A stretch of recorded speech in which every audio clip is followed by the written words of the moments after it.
Hello. For those of you who do not know me, my name is Kim Douthit.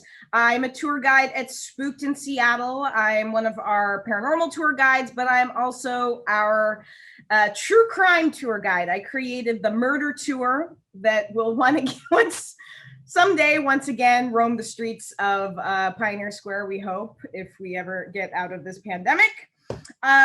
Now, we're looking at a interesting one today. The Cleveland torso murders. So at the height of the Great Depression, Cleveland, Ohio was not a safe place to be. Beyond the crime and homelessness and overall economic distress, the city was home to their very own serial killer. Between 1934 and 1938, 12 to 20 people were brutally murdered and dismembered in Cleveland. Now, the killer targeted poor, homeless, and drifters, marginalized people who are always appealing targets for serial killers. He had no gender preference, killing men and women, and didn't just kill his victims, but he took them apart. He would become known as the Mad Butcher of Kingsbury Run, or the Cleveland Torso Killer. So shortly before 8 a.m. on September 5th of 1934, a man was searching for driftwood near Erie Beach Park. He looked down the beach and he saw what he thought was a trunk buried in the sand. And now I know a lot of you have done these before, so we all know now that anytime you see something that you think is another item, it is not. It was a partially buried body, the rotting lower half of a woman's torso, legs amputated at the knees. Police were called. The woman, they estimated, was about 5'6", probably in her mid-30s. She had an abdominal scar that showed she'd had a hysterectomy about a year prior, which was a common procedure in the 1930s. She'd been dead for approximately 6 months and had been in the water for 3 to 4 of those months. The flesh in the body wasn't waterlogged, which suggested that it had initially been placed in a container that had protected it somewhat. Now, this crime was strange enough, but when they examined the torso further, they discovered a chemical that had been used on the skin that acted as a kind of preservative and turned the flesh a reddish color and made it tough and leathery. So the medical examiner believed that it was some sort of chloride of lime or calcium salts, and thought, well, maybe the killer had made a mistake thinking they were pouring quicklime on the body, which some killers use to try to dissolve a body, but instead use chloride of lime, which is actually a preservative. So the discovery of this torso sparked a memory with Deputy Sheriff Melvin Keener. About 2 weeks prior, some kids had found a vertebrae and ribs that still had flesh on them about 30 miles from where this body was found. When Deputy Sheriff Melvin Keener was called, he assumed it was animal bones, so he buried them in the sand. The discovery of this torso made him think, well, maybe these two things were connected, and those weren't actually animal bones. So he went to the location and was desperately trying to find where those bones were buried. It took them hours, but they eventually found the shallow grave. They dug up the bones and this time identified them as human, not animal. Not only that, but they belonged to the body found on the beach. The bones were the upper part of the woman's torso. So the police are looking through any reports that had come in of any other kind of weird bones that may have been found. They found a report of late August, a fisherman snagging his line on something. He tried to reel it in, but the item broke loose. But then he noticed on his hooks some blonde hairs. Later, a ferry boat operator reported he thought he saw a human head floating in the water. Sometime in late August, early September, 2 boys had come across bones that also had pieces of flesh stuck to them, but they were worried that neighborhood dogs would get into them, so they buried the bones in the sand. Shortly before Labor Day, a young girl ran out of Lake Erie saying she'd seen a hand waving at her from the bottom. So the police start combing the beach, the water, looking for any other sign of other parts. Ultimately, they found an upper arm, which you can see in this picture, the little white mound in the sands. That is the upper arm that they'd covered with some cloth. But beyond that, they found nothing. So what happened to the woman? Some thought it could have been suicide, that maybe someone had jumped in the water and then their body got caught by some propellers. That isn't really taking into account the chemical that had been slathered all over them. And upon further examination, the vertebrae had knife marks, similar to what a butcher might use while butchering an animal carcass. And the cuts were very clean. So this couldn't have been done by a propeller. Someone had used a knife to carefully and skillfully dismember this body. But the body was so decomposed, they didn't have a head. There was no fingers to try to use for fingerprint identification. There was no missing person reports that helped. They were out of luck. She became dubbed the Lady of the Lake, and not too long after they found the arm, she would be buried in a potter's field. A year would pass. September 23rd of 1935, Kingsbury Run, which is a natural watershed and prehistoric riverbed. The train and rapid transit actually still run through that area. In the 1930s, it was run down and not a safe place to be. It was full of what was referred to at the time as hobo jungles. Just east of it, there was another area called the Roaring Third, and that's where you could find all of the bars, brothels, gambling, just the fun neighborhood. That's what it sounds like. So it not a good place to be hanging out. Two boys, James Wagner and Peter Costura, were playing catch when the ball fell down into the gully. So one of them went down to get the ball and was shocked to discover the headless body of a man. Now, strangely, at the exact same time this was happening, two other boys were watching, and they also spotted a headless body. But this was a different headless body. A second headless corpse of a man was found not 30 feet from where the first one was found. Now, the first corpse, the one we're looking at in this picture, was a white male, naked except for black socks, which you can see on his feet. The body had been drained of blood and had both his head and his genitals removed. He had rope burns on his wrist, and the body had been drained of blood. The second body was older, had been dead for longer as well. And this body had a chemical poured onto it to make the skin tough, leathery, and also a strange reddish color, which, if that sounds familiar, like the Lady of the Lake. This body was also drained of blood. Now, the heads, pardon me, wrong way. There we go.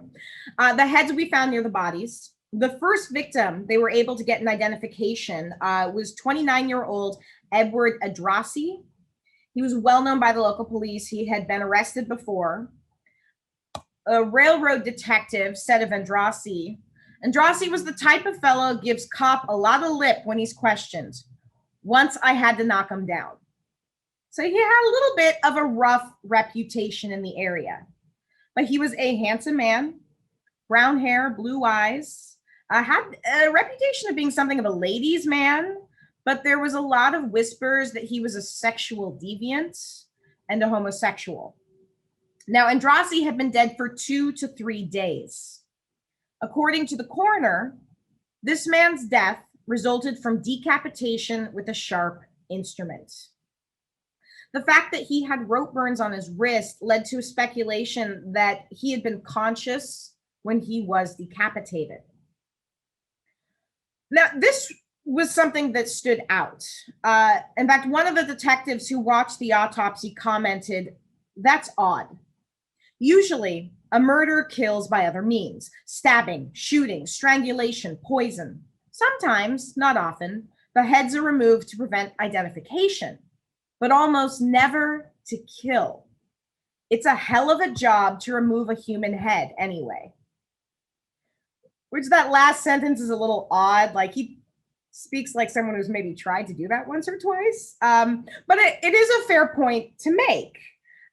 The head was not far from the body. The bodies weren't really that hidden. This was not someone who was trying to prevent the identification of these bodies. Now, the second victim was about 40 to 45 years old. He was a little stockier than Edward. He was more decomposed. It was estimated he'd been killed as much as a month prior to Edward. He was never identified. In fact, Edward Adrassi was one of the few victims that could be positively identified. They looked extensively into his life, trying to find any sort of lead that could pan out, anything that might lead them to the killer. Nothing. Now, 9 a.m. on January 26th of 1936, a toolmaker noticed two baskets in the snow in the alleyway. He gave them a closer inspection, and he saw what he thought were pieces of pork wrapped in newspaper and placed in burlap bags. This is something I still don't fully understand. He just left. He left them there. He's like, oh, okay, it's some pork, and went on his way. Which I guess during the Great Depression, people still didn't want to eat random people pork they found in the back alley. That's fair. But at about 11 a.m., another person came across them. A woman came across the baskets, and there was a nearby meat market. So she went inside to tell the proprietor what she'd seen. And the owner of the meat market was worried he had been robbed. So he ran out to look at the meat. And that's when he discovered that the meat was people. Police were summoned. They showed up at 11:25 a.m. and they unwrapped the lower half of the female torso. 2 thighs, the right arm, and a hand. There was cinder and coal dust on the skin. A pair of cheap underwear was also found wrapped in newspaper nearby. Now, the fact that there was a hand allowed for identification because they had the fingerprints on record. Fingerprints identified the victim as Florence Polillo. This is the only known picture of Florence. At the time of her death, she was in her early 40s. She had dyed red-brown hair and what was described as bad teeth. Her torso had been bisected. Her thighs were severed at the hips. Her entire reproductive system was removed before her death. She'd last been seen alive 2 days prior on January 24th at about 8:30 p.m. by her landlady. It is believed she was then killed sometime that night. And like the previous killings, a thorough examination of her life was done to see if there was anything that could show who could have killed her. Leads were followed. Nothing came of it. The police were baffled. Now, despite the fact that we are smack in the middle of the Great Depression, there was a lot happening in Cleveland. The 1936 Republican National Convention was happening in Cleveland, as was the Great Lakes Exposition, which was gearing up for a 100-day run. On June 5th, at about 8:20 a.m., 2 young boys were skipping school to go fishing. They stumbled across something strange. Later, they would say, we see the pants all rolled up and we think maybe there's money in the pockets. So they check the item of clothing, but instead of money, they find the head of a man rolled up in the pants. They said, we were so scared we run straight home. I wanted to ask my mother what to do, but she wasn't home. When she came in at about 5, she tells us to see a policeman. So the body had been dumped sometime within the last 18 hours because since the murders had started, the area was being patrolled much more regularly. The last record of a police going through was about 3 p.m. the previous day. The man was 22 to 25 years old, had been killed in the last 48 hours. There were what were described as hesitation marks around the chin, showing the killer might have struggled with the decapitation. Cause of death was determined to be decapitation and shock. Now, the next day, on June 6th, his body was found about 1,000 feet away. Judging from the pools of blood around the body, it was determined most likely that was the site of the murder, which was a switch from the previous bodies, which had all been moved into those locations. His genitals were also intact, which is another difference from the 2 male victims that had been found before. He had 6 different tattoos on his body, which initially the police were really hoping could lead to some sort of identification. Alas, nothing was forthcoming. So the police took a rather interesting approach. They made use of the upcoming exposition, had a plaster made of his head, also known as a death mask, and they displayed it at the exposition in hopes of getting some kind of ID from all the people coming through. And about 4 million people came through this exposition, but no one could identify the man. There'd been theories before, some rumblings that maybe these deaths were all connected, but this was what started to cement it. We were decades away from the term serial killer, but press was happy to incite fear, talking about the mad butcher of Kingsbury Run. And the butcher wasn't done. Over a month later, on July 22nd of 1936, a 17-year-old girl who was on a walk came across a horrible stench and the body of a naked, headless man. The body had been there for a while. The head would be found close by. It was hidden by a pile of the victim's clothes, which were also found. And like the tattooed man, he had been killed where he lay. His genitals were intact. He had been dead for at least 2 months, which means he would have been killed prior to the tattooed man. The victim was about 40 years old, thought to be a vagrant. This would mark the 5th official, and if you factor in the lady at the lake, the 6th death. And there were more. On September 10th of 1936, a vagrant was trying to hop a train at about 11:15 in the morning. He saw 2 halves of a white male torso, headless, armless, bobbing in the water nearby. The man had been dead for 3 to 4 days, appeared to be 25 to 30 years old, and the cause of death was decapitation. 2 cuts were used to sever the head from the body. And even though the cause of death was officially decapitation, there was evidence to support that the victim had been alive when the dismemberment had started. Desperate for an ID, police start dragging the water in hopes of finding other pieces.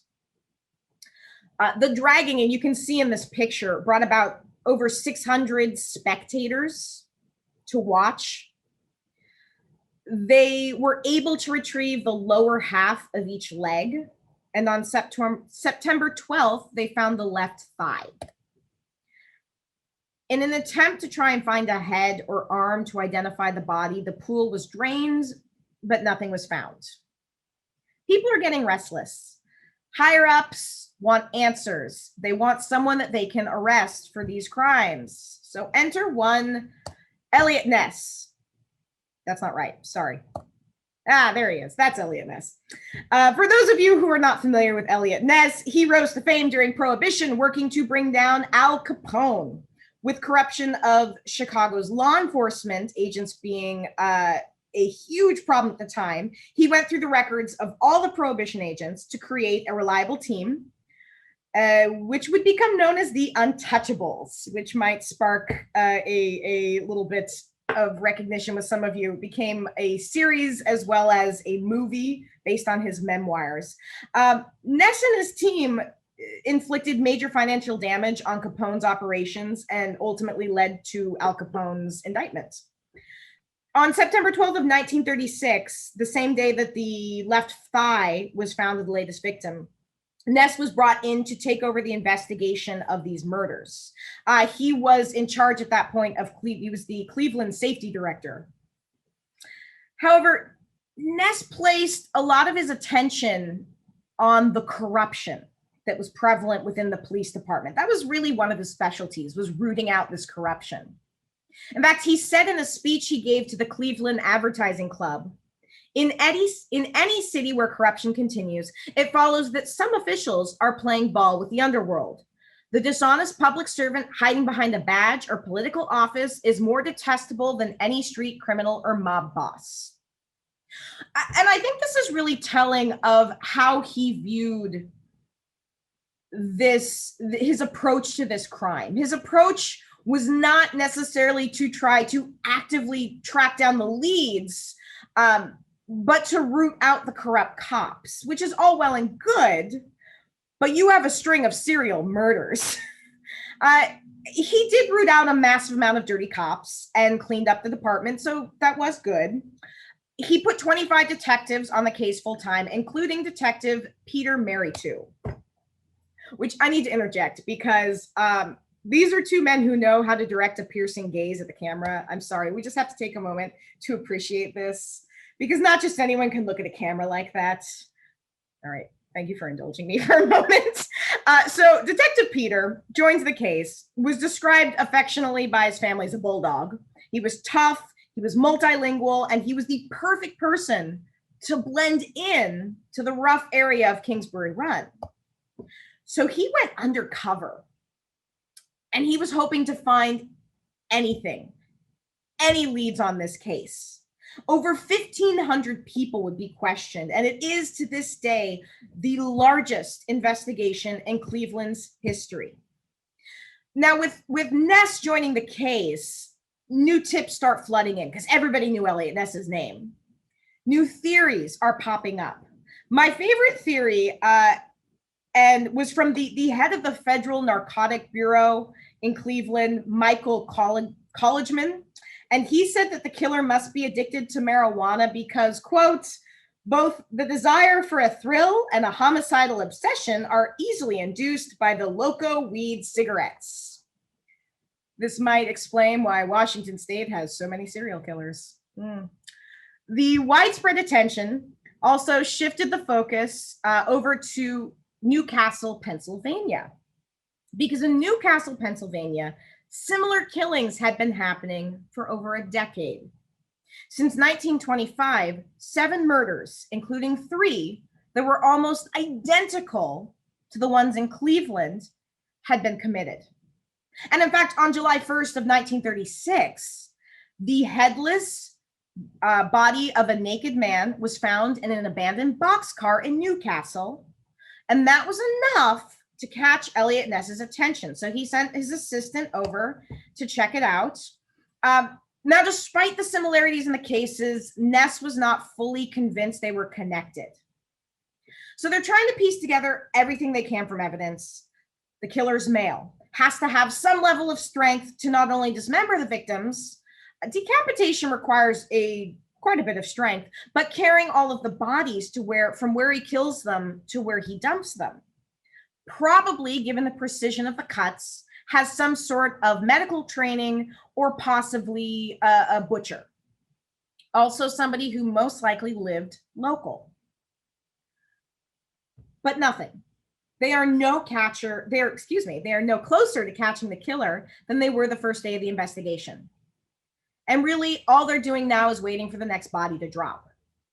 On February 23rd of 1937, part of a female torso was found on the beach near the spot where the Lady of the Lake was found. You can see in this picture the police with the remains. According to the man who found her, at first I thought it was the body of a dog or a sheep, but then I saw it was part of a body, so I notified the police. The torso had washed up. It was not placed there. It was eerily similar, again, to the Lady of the Lake incident 2 years prior. Now, the lower half of her torso would wash up about 3 months after the fact. She was between 25 to 35, and in a little bit of shift in the MO, was decapitated after her death. She was never identified. On June 6th of 1937, a burlap bag with a human skull was found by a teenage boy under a bridge. He had noticed the sun glistening off of the gold teeth in the skull's mouth. Next to the burlap sack were skeletal remains of what would later be identified as a small Black woman, aged about 40. The arms and legs were missing, and given the state of the bones, they estimated the woman had been killed almost a year prior to being found, which would put it sometime early summer of 1936.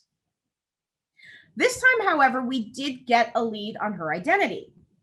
She would be unofficially identified as Rose Wallace from the dental work, but never officially. Now, there were sadly no pictures of her. This picture here is taken from a museum in Cleveland where a sketch had been done from a lost newspaper picture of her. She had disappeared sometime in August of 1936, which was a little off from the initial estimates that the body was murdered about a year prior, but close enough to be a match. Rose at this point is considered victim number 8. On July 6th of 1937, a guardsman spotted a piece of a male victim in the lake. It'd be almost a week before they could recover the full body, save for the head. They never found the head. He was in his mid to late 30s or early 40s. The genitals were intact on this body.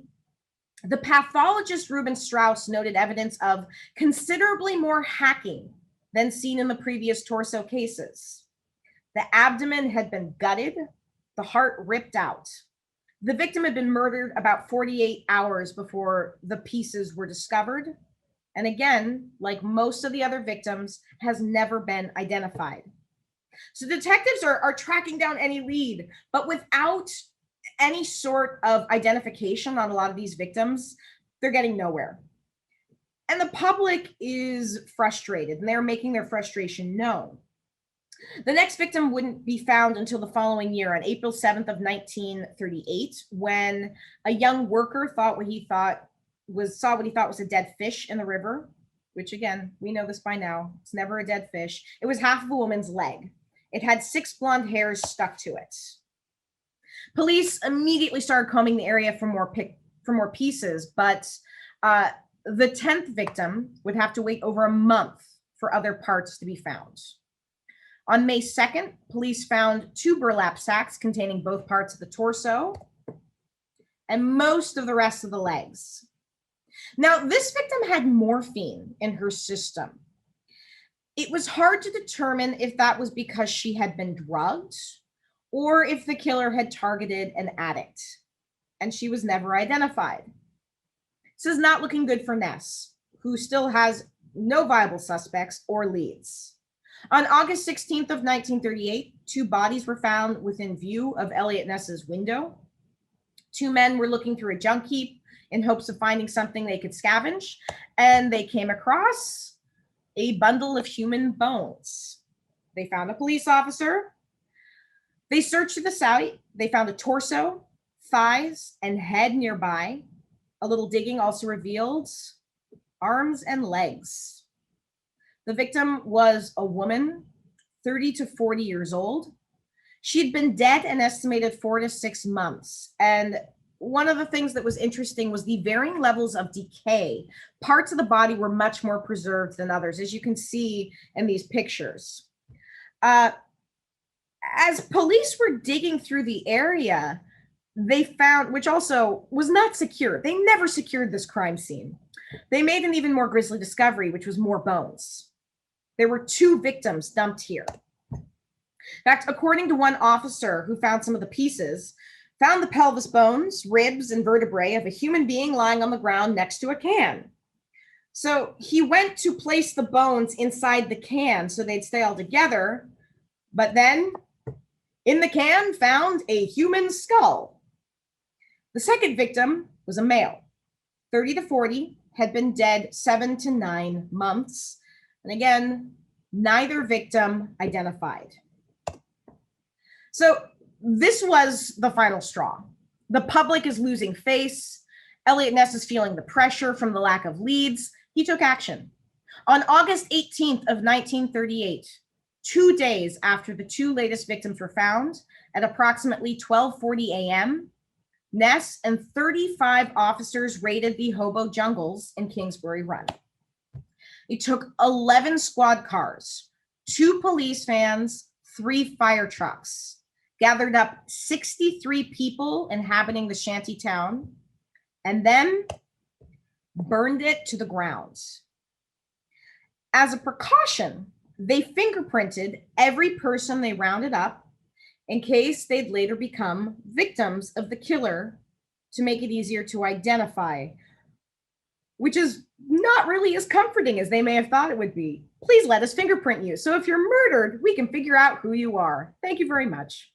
This was not well received by the general public. And in fact, the press, newspapers said, but the commercial hill dwellers are not thanking Mr. Are not thanking Mr. Ness for his concern about their remains unidentified, if their heads should be chopped off, nor do they thank him for burning down the village. In James Badal's book, In the Wake of the Butcher, which I'm going to give a quick shout out to because it was hugely helpful in my research, he comments that this marked a turning point for Eliot Ness in Cleveland. Because this killer has been at large now for 4 years, 5 if you were counting the Lady of the Lake. And Ness has been in charge of this investigation for 2 of those years. And in that time, nothing, absolutely nothing to show for it but bodies and now a burnt down shanty town. It's not to say that there weren't some suspects that popped up, which we're going to be talking about in just a moment. But first, on December 21st of 1938, a letter arrived addressed to the Cleveland Chief of Police. And it said, Chief of Police Matowitz, you can rest easy now, as I have come to sunny California for the winter. I felt bad operating on those women, but science must advance. I shall astound the medical profession, a man with only a DC. What did their lives mean in comparison to hundreds of sick and disease-twisted bodies? Just laboratory guinea pigs found on any public street. No one missed them when I failed. My last case was successful. I know now the feeling of Pastor Thoreau and other pioneers. Right now, I have a volunteer who will prove my theory. They call me mad and a butcher, but the truth will come out. I have failed but once here. The body has not been found and never will be, but the head, minus the features, is buried on Century Boulevard between Western and Crenshaw. I feel it is my duty to dispose of the bodies as I do. It is God's will not to let them suffer. It was signed X. Now, initially they thought this had to be genuine. As time went on, the validity was called into question. But it did bring up an interesting connection to another murder that happened in California, a rather notorious one, which is the case of Elizabeth Short, also known as the Black Dahlia, a woman who was brutally murdered in Los Angeles, California in 1947. Her body was severed at the waist, drained of blood, which sounds a little bit familiar. Whether or not these killings are actually connected to something gets debated about. I'm not sure that I'm convinced there is any connection, but it is interesting. So, going back to Cleveland, the case is still far from closed. On May 3rd of 1940, a rail yard in McKee Rocks, Pennsylvania, reports a gruesome sight. In 3 separate boxcars, the decapitated bodies of 3 men were found. They've been dead for about 2 months. One of the victims they were able to identify, a man named James Nicholson, who was a 29-year-old drifter, had a record for burglary, trespassing, and homosexuality. Of the victims, he was also the one that strangely had the phrase Nazi carved into his chest, which again, to this day, it is debated as to whether or not these victims can be credited to the Mad Butcher of Kingsbury Run.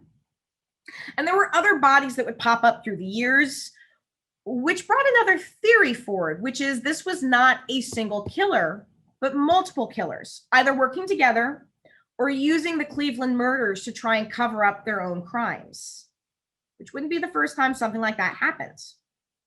There were a small handful of suspects that people tend to look at, though, when we are looking at this case. One of them, a bricklayer who lived in the area with connections to some of the victims. Also, the only person to ever officially be arrested in connection with the crimes, a man named Frank Dolezal. His name first came up in 1938 when the police were pursuing a theory that Flo and Anthony, the 2 victims we were able to identify, knew each other. And as they were investigating, they discovered that Rose, our unofficial identification, also knew Flo. In fact, they were both regulars at a local bar, one that Edward Adrassi also frequented.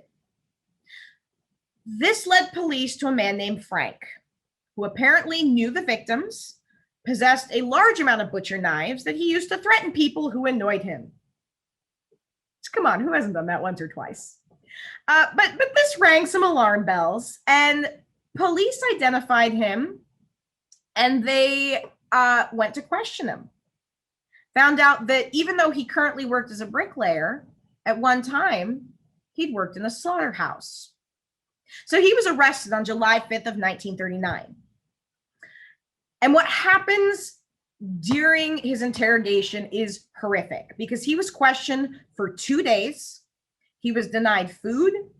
They wouldn't allow him to rest for longer than 10 minutes. He admitted he knew Flo. He even admitted that he had drank with her the night she was murdered, but he maintained he was innocent.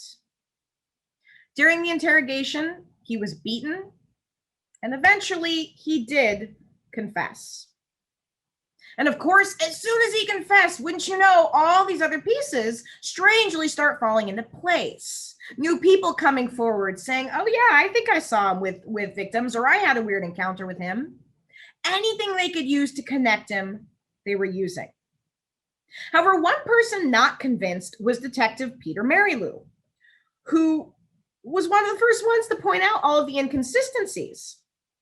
For example, when Frank first confessed, he said he had dumped Flo's head in Lake Erie. But Marylou pointed out Lake Erie was frozen at the time of her murder. He would write, "This was my first experience where a man is making a confession to a murder or any other serious crime and does not know the details of the crime which he is alleged to have committed." And as the days went on, more holes are being poked in his alleged confession. There's rumors that he recanted and that he only confessed because of police misconduct. And even reporters are noticing he has bruises on him. His clothing is torn. He seemed dazed. On August 22nd of 1939, he would be found hanging from a rope made out of rags in his cell. But the details of his hanging were what we're going to go ahead and call shady. For starters, he hung himself from a hook that was 5 feet and 7 inches off of the ground. Frank was 5 feet 8 inches tall. So that right there is a feat.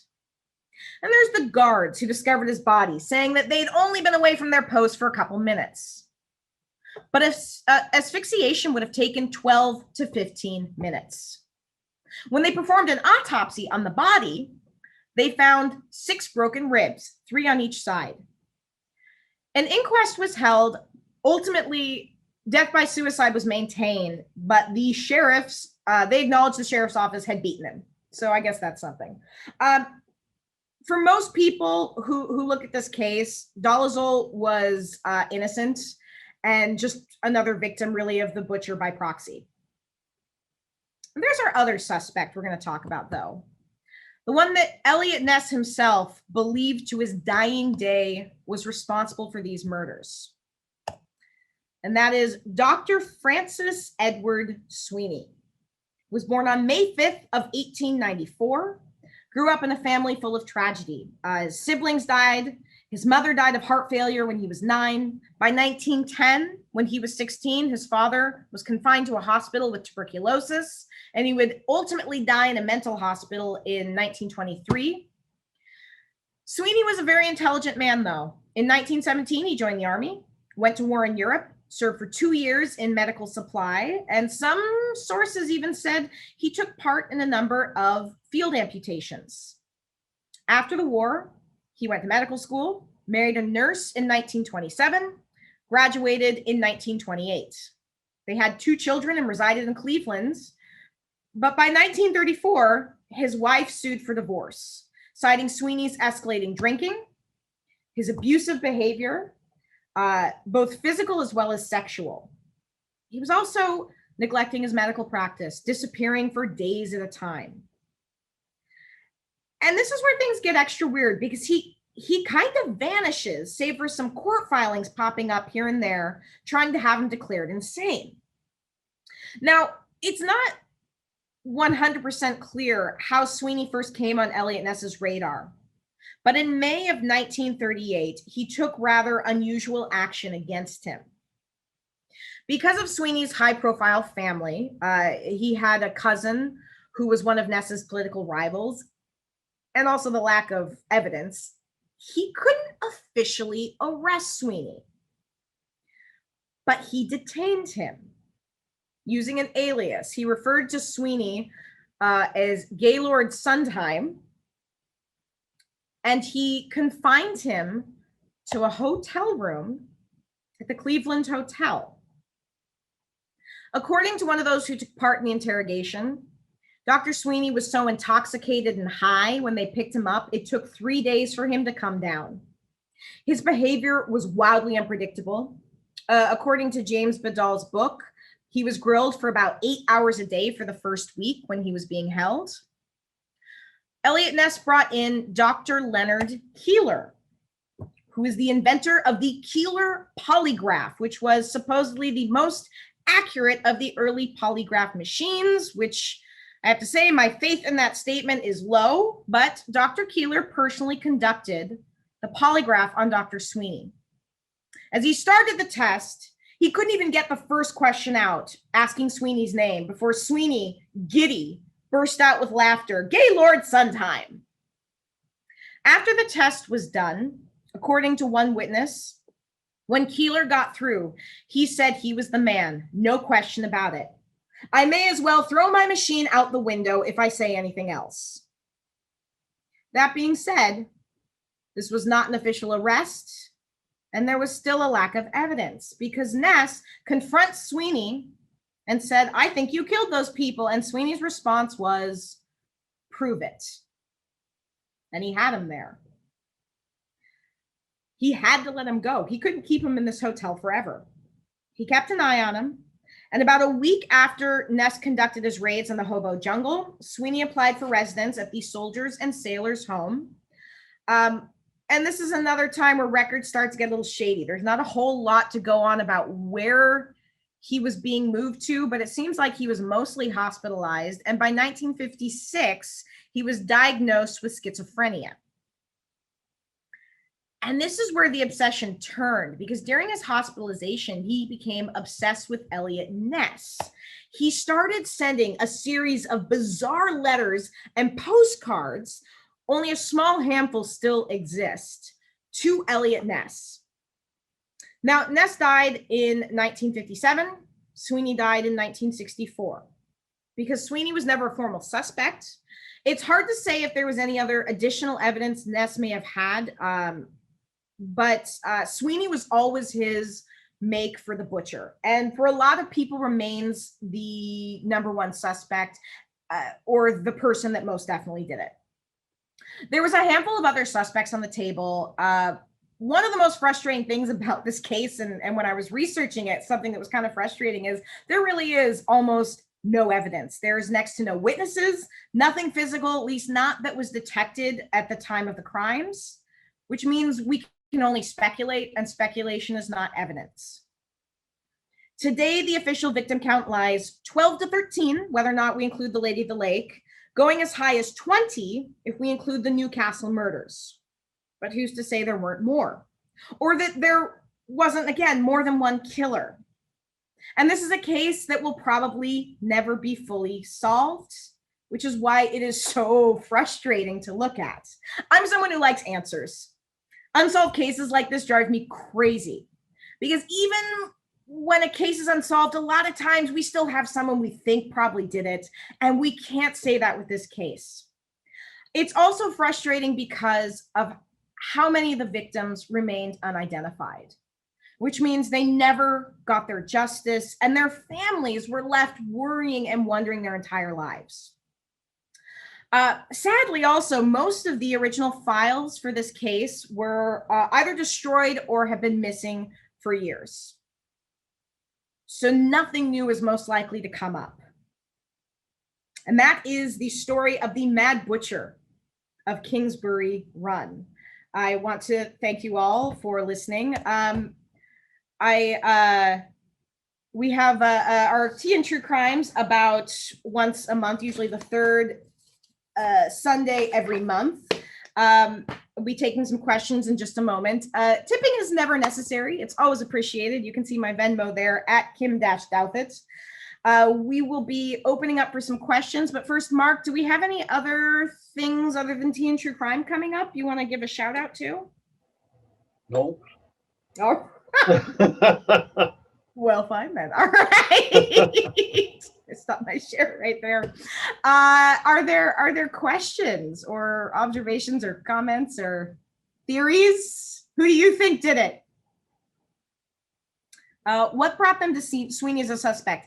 That is something that in most of my research remained really, really ambiguous. And I think that has to do with the fact that Ness kept everything so under wraps. Like, he never even gave an official name. It wasn't until after he died that some of the other witness accounts from people who were involved started coming in. Eliot Ness was really good at the kind of internal stuff and the very under the cover stuff, but he was not great at the bigger picture police investigations. So we are not entirely sure, or at least not 100%, what put Sweeney on his radar outside of some of his unstable behavior. There was an incident with a hobo reporting he had been lured into this doctor's office. But there's a lot of speculation that was Sweeney who did it. But it's another thing where there's just a lot of hearsay.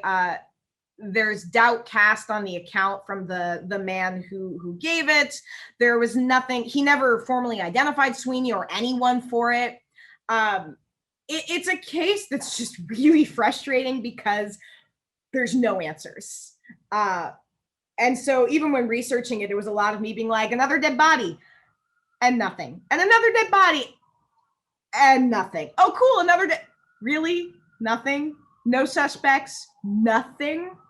And pretty unique too. I can't think of the last time I looked at a case and there was that little anything as they were researching it. So yeah, unfortunately, we're not entirely sure what put Sweeney on Ness's radar. There was a lot of effort in the regions to run out and burn Hobo Jungle's home. Was Ness under him?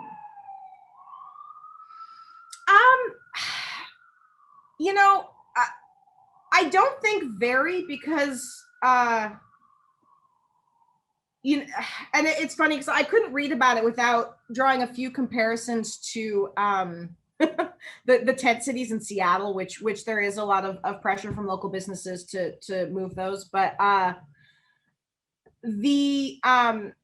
that area was one big kind of cesspool of crime and an underbelly. So even the local businesses, it's bars and brothels and gambling establishments. So I don't know that played a huge factor into the desire to wipe it out as it was. At least, again, nothing that I saw any sort of evidence to suggest that. Do you know of other killers active at the same time that may have matched the MO? Well, that's where the Newcastle Killings really came out. And there was, I found a handful of similar killings. One that had to do with what they think was somebody who was killing, who was going along the boxcar line, who was going along the trains. Bob, you should call up your sister right now and tell her. And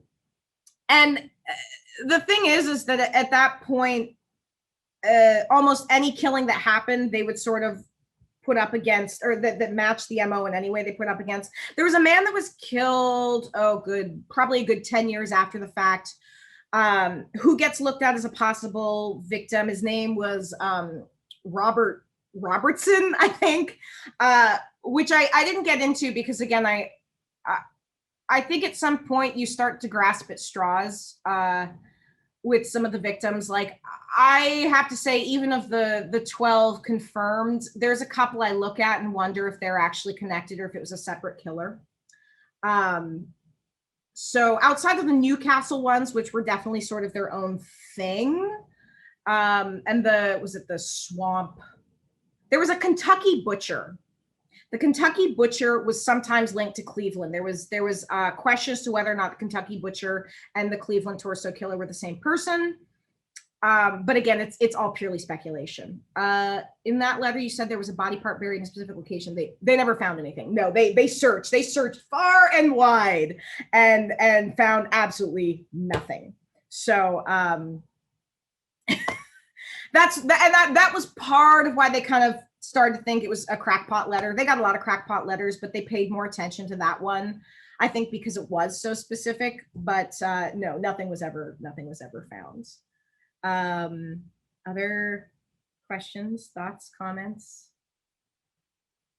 Bob, do you know where your sister is right now? Do you think she's responsible? Absolutely.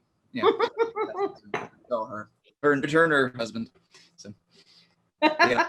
Someone from Pittsburgh. The more murders in Cleveland, the better. No, I'm kidding. Best movies or books to check out if you want to learn more. I would say of everything I looked at, again, this is In the Wake of the Butcher, Cleveland's Torso Murders, James Badal's book was by far the most comprehensive, the most well-researched, and the best one. There are a couple other books that were written, but very, very biased, in my opinion. There's a handful of documentaries you can find, but again, nothing that doesn't... There's not been a series that's done a deep dive on this the way I'm sure at some point Netflix will, because they're doing that with everything at this point. But yeah, this book was by far the most comprehensive of the research done. Was the Black Dahlia connection made then, or was a modern suggestion? You saw rumblings of it then, I think, but from the research I did, I found it's something that much more contemporary people are globbing onto, is like, look, they're connected. I think similar to the people who thought that H.H. Holmes and Jack the Ripper might have been the same person. I feel like modern true crime people have this, need to connect things where there is none. And look, there was, because even looking at the way the body was dismembered, it doesn't really fit his MO. The blood being drained, sure, but he primarily decapitated his victims, and Black Dahlia was not decapitated. She was mutilated, but there's been a lot of mutilated bodies that happened between when the Cleveland Torso Killer was active and Black Dahlia. So to me, it's a stretch of a connection. It's interesting to look at, but I think it's a stretch. Yeah, this one, there was a heavy supply of crime scene photos. So that was, although these for me were less brutal than our Juana Barraza ones. The Juana Barraza ones, I didn't even show all the crime scene photos for that. And man, I have a folder full of like 40 dead little old ladies that just, I hope no one ever raids my computer. Santa Rosa Hitchhiker Killer from Bay Area. Oh, all right. I'm going to write that down, Jake. Santa Rosa Hitchhiker Killer from Bay Area in the 70s. I love a good 1970s killer. I'm going to write that down as a possibility. Yeah, any other for February's, which will most likely be, when is our third Sunday in February? That is the 21st. February 21st. Always open suggestions for the next case. So we have a request for the Santa Rosa Hitchhiker Killer. Cool. And Richard Cunningham. Richard Cunningham, the butcher of Times Square. Oh, you know what? I was just reading about him in, what was the book? It was the author of the book had a run-in with him. He had been staying at the hotel where one of the bodies was left. I've been wanting to cover him. He is really, really interesting. And another torso killer. So we could have another torso. We could do a series on torso killers. The torso exhibit. Yeah. The Doodler from San Francisco. Ooh. Yes, these are some good suggestions. We'll announce pretty shortly which one we pick. And so we'll get that up and going. Thank you, Dan. Other it's the 70s, wasn't it? I might be wrong on that. Richard Cunningham. Is that 70s or 80s? I have to look that up. Richard Cunningham. I think he started in the late 60s. Oh. Wrong Richard Cunningham.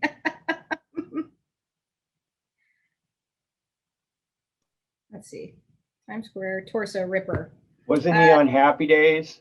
I was going to say that's the first thing that popped up was the actor. And I was like, I don't think that's right. Yes, he killed between 67 and 80 and was nicknamed the Torso Killer because he usually would just leave the torso behind. So yeah, we might stick with a little theme.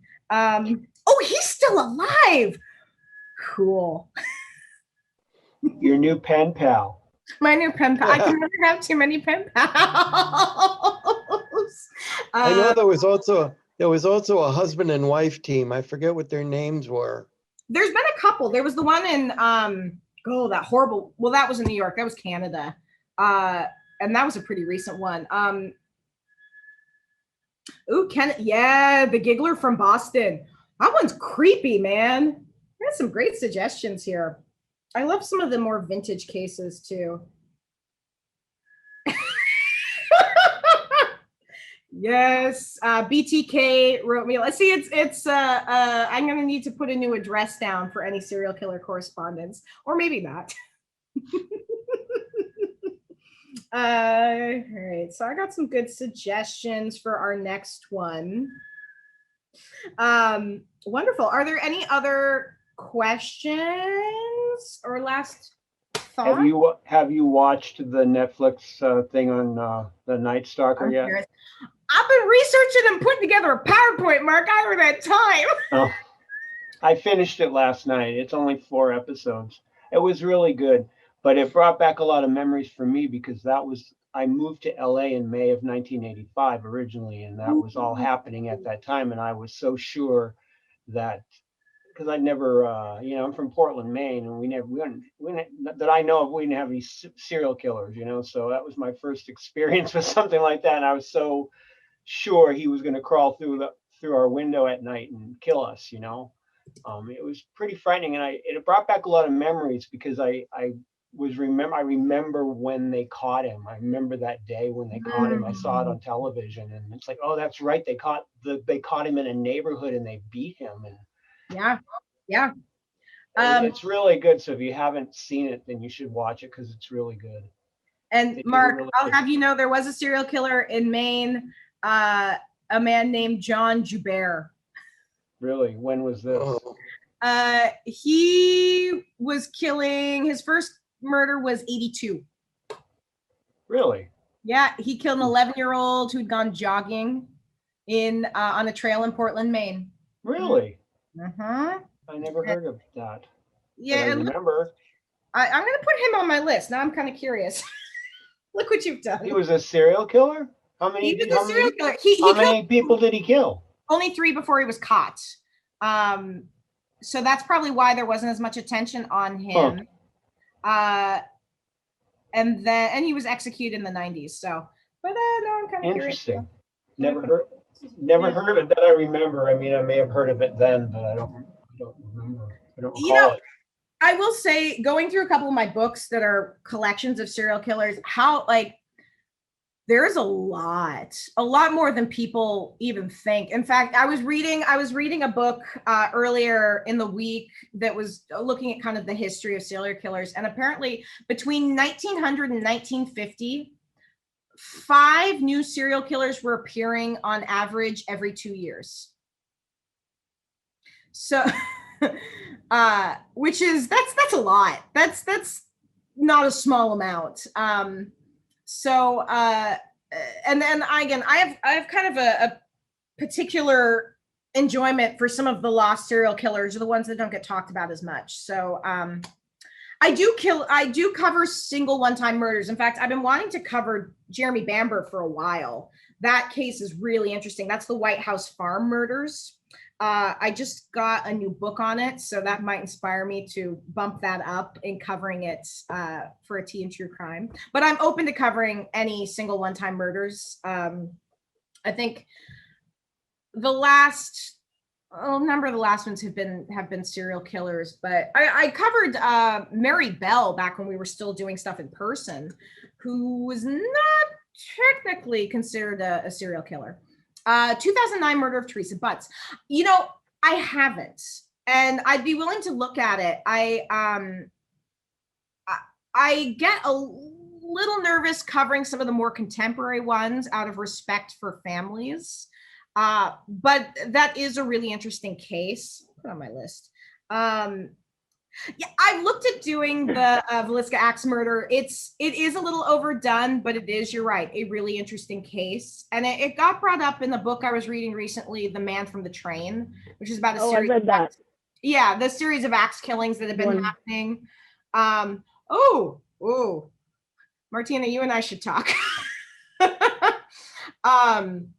And yes, there's a lot of theories on the axe murder case. It might be a good one to do this year for as we get a little closer to October and hit some of the more well-known cases. Or I need to alternate lesser known with well-known, because I do love the obscure ones. These are some great suggestions. I've got a good list. Mark, we'll pick one maybe tonight, and then we can post about it. Okay, just let me know. It's up to you. That's true. It is. It's me gonna do a quick scan and see what I can find the best, some of the best pictures for or good books on. Awesome. Any other questions or comments? Thank you. Oh, I started typing this in, but I'm really interested in one. I'd like to find the name of it. My grandfather was a mortician and was the county coroner in Gage County in Nebraska. And he used to have to go up to the prison and pick up the people who died or been executed. Mm-hmm. And he went up one time and they said, "We're down a witness, you'll have to execute. You'll have to watch, you'll have to be a witness." And so he had to watch a guy being killed in the electric chair, and it just really, but when he had my mom, so this was in the 30s because my mom was little. And when she was starting to date, he said, "I don't want you going to Lover's Lane," because that's where the guy killed him. And he says, "I know you're going to be necking," as they called it then, "so you're going to do it in front of the house." So when she'd go on dates or go out with her boyfriend, be like, "Hey, you want to go to?" "No, you have to go in front of my house." So, but yeah, I'd be really interested in, he just, I don't recall the name, but he'd say that, yeah, he just killed this young couple that were necking, and then they caught him before he could do it again. And was that Charles Starkweather? But that was my grandmother's garbage man. Oh, no way. That was in the 50s. So I'm connected to a lot of serial killers. Way too close. Ted Bundy killed a classmate of mine. My classmate was like his youngest victim. Oh, wow. Yeah. Oh, yeah. No. Not Kimberly. She was the one in Idaho. Oh, okay. Not I was thinking the 12-year-old. Oh my goodness. Yeah, she was 12. Wow. But anyway, Don't live there. Interested. I'm just interested in it's like, because I don't recall if he told us the name. He would describe, of course, so me, little morbid me, like, "Well, Grandpa, what exactly happened when This is my grandfather. When I said, "What do you do for a living?" and he took me to work with him, and I when I was 9, and got to watch him embalm a corpse. So, not my fault, man. It's not my fault. Take your daughter to work day. Exactly. What year did you say around it was again? It was in the 30s. Okay. Because I know that my mom was little. So my mom was born in 1926. So, and that's when he had to go back and become a mortician again. Mm-hmm. So, I'll do some looking. It doesn't, the And it was in Gage County, Nebraska, if that helps. Gage County, I'll do some digging Okay. and see what I can come up with, because that does sound interesting. I'll see if I can get at least a name or something for you. Her family had run-ins with Dahmer, and Ooh, God. Dean, Dean. And- Oh, nice. my in fact, my folks are here and they can comment, because we've talked about this before. We have a family friend who was classmates with Bundy, and has had some interesting anecdotes to share about that in the past. And didn't someone live behind Ridgeway? Who was it that lived by Ridgeway? That was Cousin Theo. That's right. This is like 6 degrees of serial killers. Yeah.